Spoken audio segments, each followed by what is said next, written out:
Jā, ko tu stāstīji par to Ronaldu Arāju? Viņš pārstāvēs Latvijas izlases olimpiskajās spēlēs 100 metru sprintā.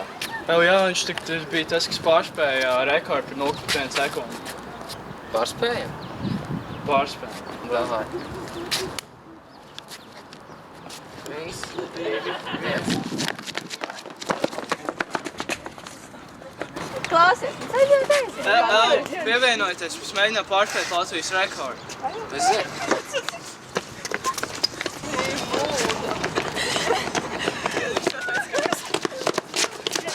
Nācies,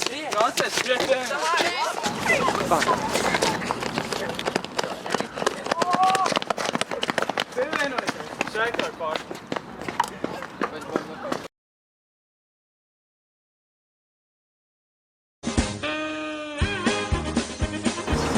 Mums neizdevās pārspēt rekordu, jo Ronalds tomēr ir ātrāks par mums.